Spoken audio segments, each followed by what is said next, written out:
no rádio de Sergipe. Entrevista.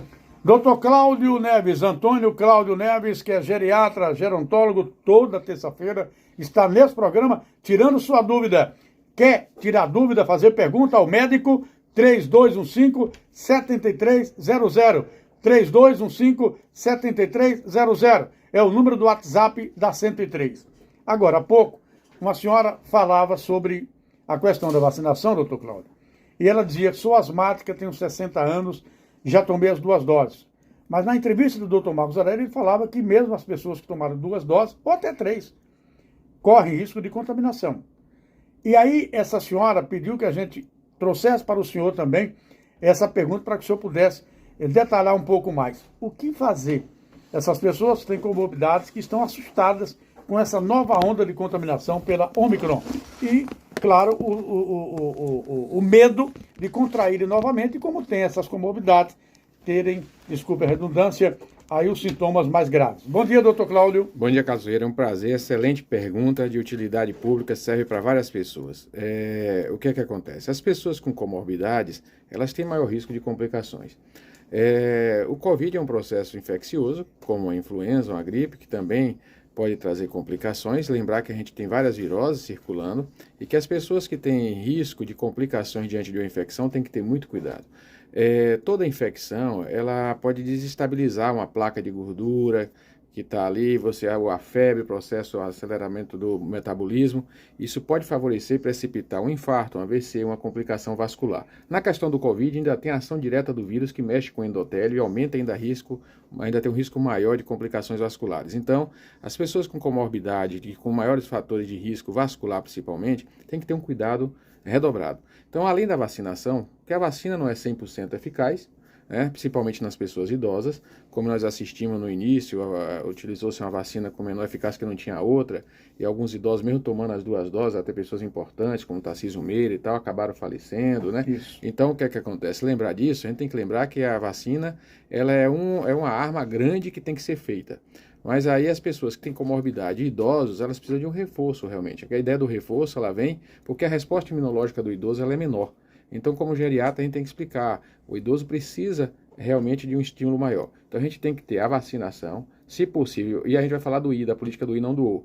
Então, se possível, pode-se fazer deve-se fazer a terceira dose, a dose de reforço, e também, não é ou, e trabalhar para que tenha uma resposta melhor imunológica, lembrar do bom sono, de evitar estresse, de ter uma boa alimentação, de não ter deficiência de minerais, principalmente do zinco, que a própria Organização Mundial de Saúde, antes da pandemia, colocava que a questão do zinco era muito relevante para o mundo, porque é o mineral com maior frequência de deficiência na humanidade. Zinco. O zinco, a própria Organização Mundial de Saúde falava isso há 3 anos atrás, antes da Covid, tem diagnóstico, a própria Organização Mundial de Saúde colocava que mais de 200 milhões de pessoas estimadas no mundo tinham deficiência de zinco e que o zinco é importante para o bom funcionamento do sistema imunológico. Então as pessoas têm que, quando forem fazer seus exames, dosar esses minerais, dosar tudo, tá bem nutrido, evitar uma anemia, tá bem, por quê? Porque as condições gerais favorecem uma melhor resposta imunológica. O estresse, a alteração de humor, a depressão não bem tratada, as pessoas que choram fácil, se irritam fácil, tem que tratar essa alteração de humor. Então a gente tem que fazer a política inteligente, Carlos Ferreira, não é do O, é do I.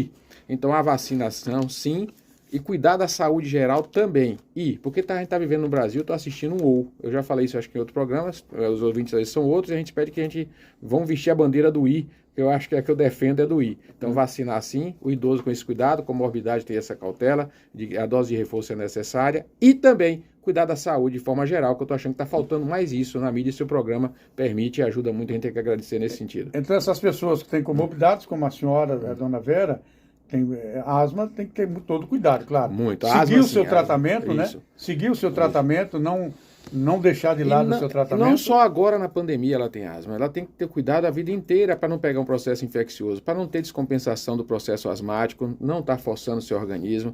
Você imagine o seguinte, Carlos Ferreira, é simples, uma pessoa idosa que não está fazendo atividade física regular, não faz uma atividade física intensa, ela de repente tem uma crise de asma, o esforço físico dela na crise de asma é intenso. Então isso pode precipitar uma complicação cardíaca, pode precipitar um acidente vascular, um AVC, uma crise de hipertensão, porque o estresse da crise asmática é grande. E essa pessoa idosa ela não está condicionada para receber isso. Então, eventualmente, ela vai estar fazendo um esforço acima do que ela faz no dia a dia. Exatamente. Então, por isso que a gente até recomenda que essas pessoas com asma, vamos aqui falar do I, além da vacinação, que é importante estar mantendo a atividade física de acordo com suas condições físicas e suas limitações, não ficar sedentária. Podendo, a gente recomenda a nossa amiga aí que tem asma, que se faça atividade, isso vai expandir o pulmão, vai dar uma reserva pulmonar maior, mesmo numa crise de asma ela já vai ter uma crise menor se ela tem uma reserva pulmonar maior. E reserva pulmonar maior não tem remédio que faça ficar, a não ser a atividade física. O Ronaldo, ele me mandou logo mais cedo, por isso que eu anotei aqui. Tem muita gente, doutor Cláudio, utilizando diariamente limão com água. Com medo da Covid, estava espremendo lá um limão, meio copo com água e tomando em jejum todo dia. É recomendável isso? Bom, a ajuda é mínima aí, porque vai ter os minerais, a do limão, vai ter a vitamina C, vai dar uma ajuda nesse sentido, mas não vai fazer milagre. Não confie em 100% no limão. O limão pode dar uma ajuda, a pessoa pode até deixar de estar... as pessoas começam a fazer alternativas, a gente cresceu no Brasil muito, modismos e questões alternativas, que no pronto-socorro o médico acaba assistindo as complicações que chegam. Nós temos no Brasil uma imensidão, Carlos, grande de pessoas que às vezes estão aproveitando a mídia para fazer matéria, ganhar visualizações, por isso que eu até entrei na mídia, estou até chateado no consultório vendo algumas situações graves complicando, pessoas com depressão sem usar o antidepressivo, porque o charlatão, o termo é esse. Charlatão, o termo é esse, não tem informação nenhuma, disse que era para parar e a pessoa pensando em se matar no consultório, então a gente tem que ter cuidado. O desemprego é grande, tem muita gente fazendo terapia alternativa, dizendo que é terapeuta, que é não sei o que, a gente tem que, até peço desculpa a muitas pessoas se ficarem chateadas, mas a gente tem que dizer, tem que ter cuidado, tem que ter humildade, porque tem pessoas que parece que, sei lá, subiram para a cabeça e acaba não é para ir para o médico, critica o médico tradicional, fala mal da medicina tradicional, diz que só a terapia natural vai cuidar, e aí fica só no limão, e aí às vezes não faz a vacinação, não faz os cuidados adequados para o controle de diabetes, de uma hipertensão, deixa de tomar seu remédio. Então, gente, o limão é saudável, mas o limão sozinho, ele não vai fazer uma boa limonada. Tem contraindicação? Não, contraindicação não. Agora, não vamos acreditar que o limão sozinho vai salvar. Pronto, pode usar o limão, gente, mas o limão sozinho não vai salvar. Garante 100% evitar a gripe? Foi a dúvida dele? Não, de jeito nenhum. Não garante? Não. Outra dúvida é com relação ao própolis. Tem muita gente indo às farmácias. Veja aqui, minha cara Janaína, essa 008 aí, se é para o doutor Cláudio. Muita gente indo às farmácias comprar aquele própolis, né? E está utilizando também 8, 10 gotas todos os dias de manhã. Carlos, eu vou lhe dizer uma coisa. Eu com de 11 até meus 13 anos, eu acompanhava um médico. Médico, gente, não era gente... aventureiro não, um médico, doutor Aguinaldo. Doutor Aguinaldo era um fitoterapeuta famoso, cuidava de pacientes com até relevantes trabalhos científicos, até na época que não tinha medicamento para a doença. Eu ia com ele, eu nem sabia que ia ser médico, colher ervas para fazer extratos naturais. Então a fitoterapia eu conheço desde adolescente. Existe e é bom. A fitoterapia, quando bem feita, ela tem seu limite. Então eu sou médico, conheço a fitoterapia desde menino, e o que é que acontece? Você tem limitações. O própolis ele vai ajudar, ele tem nutrientes que pode ajudar na resposta imunológica, mas também não vai fazer milagre. Se você tem uma noite mal dormida, se você não se alimenta de forma adequada, come muita fritura, muitos açúcares, se estressa fácil, altera o humor, o própolis não vai garantir uma boa resposta imunológica. Então você tem um conjunto de fatores. Não adianta ficar enganando, achando que tomando um própolizinho, que tomou o limão, vai melhorar a imunidade e vai garantir. Não, é um conjunto. A gente tem que garantir esse conjunto. Ajuda, mas não resolve. Ajuda, mas não é a garantia 100%. Bom, porque é uma coisa natural que ajuda muito o sistema imunológico. E há muito tempo eu utilizava, minha mãe e minha avó utilizavam a levedura de cerveja. A levedura de cerveja, isso é de praxe, a gente tem na prática, você observa as pessoas com furunculose, com furúnculo, com resposta imunológica baixa, começam a usar, agora abre o apetite, pode engordar, né, porque tem muito complexo B, é rico em complexo B. A levedura melhora a imunidade maravilhosamente, isso aí melhora, né? Melhora, assim, ajuda, é um suplemento mais rico. Ajuda. É um suplemento natural, bem rico e que favorece a resposta imunológica para corrigir as deficiências que possam comprometer o sistema imunológico. E é barata, de acesso popular, mas o que é que acontece? Não adianta estar utilizando um comprimido de levedura, um própolis, um limão, e você não cuidar de todo o restante. Né? Tem que cuidar de tudo. Né? A Kátia, ela colocou, eu mesma sou diabética, tenho baixa visão, fiz minha caminhada e tomei meu suco, beterraba, cenoura, alho, samba caetá, folhas de pitanga, coa e toma tudo, natural. Kátia, doutor Cláudio Neves, bom dia. Ela disse bom dia. Tá certa ela? Não, é bom, mas aí o que é que acontece? É importante. Ela fez a caminhada dela, viu? Bom, ela está excelente. Atividade física melhora o sistema imunológico, isso é novo, disseram agora para o Covid. Tem uma resposta melhor, melhora a imunidade, fazer atividade física Covid. Isso não é nada de novidade. Atividade física já é antigo, a gente sabe que tem melhora o sistema imunológico. O bom sono, evitar o estresse, a boa alimentação e evitar deficiências. Aí eu falei do zinco. É bom, faz isso tudo. Às vezes a pessoa chega no consultório, Carlos, faz todas essas suplementações naturais. Quando a gente vai dosar, que faz avaliação laboratorial, tá com zinco lá embaixo. Então, o que acontece? O que é bom para então, aumentar essa quantidade de zinco? Boa pergunta. Uma boa pergunta e vou atualizar. A vacina assim, olhar o zinco também. Não ficar usando aleatório medicamento. Cuidado com suplementos de forma aleatória. Certo. Então, o que acontece? Tem gente que usa cálcio demais, fosfo-rim, tem risco de lesão renal, de nefropatia. A gente tem que ter cuidado com essa questão de suplementos aleatórios. Então, o que acontece? Você tem, é bom atualizar aqui a população, é um diagnóstico até colocado, como eu falei da Organização Mundial de Saúde há muito tempo, uma deficiência nos vegetais. E tem um estudo no mundo, Carlos, procurando descobrir por que os vegetais estão pobres em zinco. Inclusive, nas hipóteses, eu estava lendo, na época, isso tem mais de 3 anos, isso não é novidade. As hipóteses de técnicos, cientistas envolvidos com a Organização Mundial de Saúde, do efeito estufa, do aquecimento global. Aí eu fiquei lendo, o aquecimento global não vai dissolver o zinco. Eu fiquei analisando essas hipóteses nos trabalhos europeus. Eu digo não. Aí eu fui analisar e eu acredito, eu posso estar errado, os vegetais estão pobres em zinco. O tomate cresce belo, bonito, a melancia bela e bonita e está pobre em zinco. Inclusive tem estudos da agronomia mostrando a deficiência de zinco, precisando de mais agrotóxicos para as plantas, para proteger de fungo, porque a própria planta tem um sistema imunológico também. E aí eu estava vendo os trabalhos da agronomia, eu fico olhando, eu sou curioso, e nesse sentido, aí o que acontece?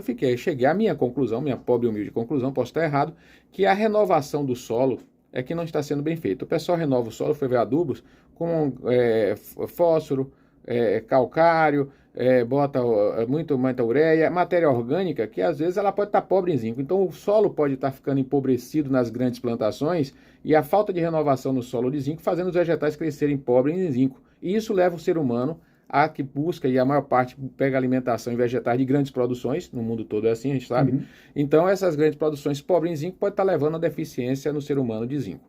Então é importante, aconselho para nossa amiga, voltando à pergunta dela, que ela também faça os exames laboratoriais e verifique se não está com anemia, se não tem um distúrbio hormonal, um hipotireoidismo, alteração de hormônio, e a questão dos minerais, o zinco e as vitaminas são importantes para o bom funcionamento do sistema imunológico. E como então, repito a pergunta, o que as pessoas devem tomar para repor esse zinco? Não, repare só, a alimentação está pobre. Aproveitar uma vez no ano, quando for fazer seus exames, verificar se tem deficiência.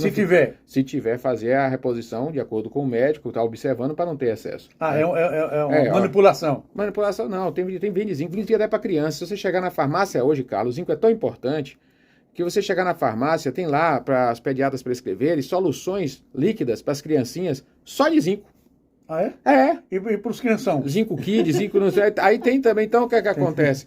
Porque é importante para o crescimento, para a boa formação da criança. Então, tem um medicamento para isso já, né? Tem vários, a pediatria já se faz, isso não é coisa nova, não. Mas não pode se usar aleatoriamente. Aleatório para não ter em excesso, que você usando em excesso vai dar um desequilíbrio dos minerais. Então você tem que ter esse cuidado. Então é só um alerta à população para a gente mostrar que não é só usar o limão, você tem que olhar o todo. A questão, por exemplo, do humor, que não precisa estar fazendo exame laboratorial, a alteração de humor baixa a imunidade muito, o estresse, a depressão, as pessoas que... Como é que melhora o humor? Devendo boleto, sem poder sair de casa direito? Carla, aí como é que melhora o humor? Aí a questão realmente, a questão de buscar criatividade, fé, buscar alternativas, a fé inclusive no próximo, a fé que vai surgir alguém que possa te ajudar, a fé que Deus está presente em todo, a gente tem que trabalhar, não pode ficar parado, desanimado. Mas se a pessoa não consegue sair do desânimo, tem que buscar ajuda médica. A depressão é uma doença. Se a pessoa está isolada, desanimada, sem força para lutar, isso é sinal de que ela realmente pode estar no processo depressivo, precisando ser medicada para poder ter forças, reagir e poder conseguir uma alternativa para pagar seu boleto.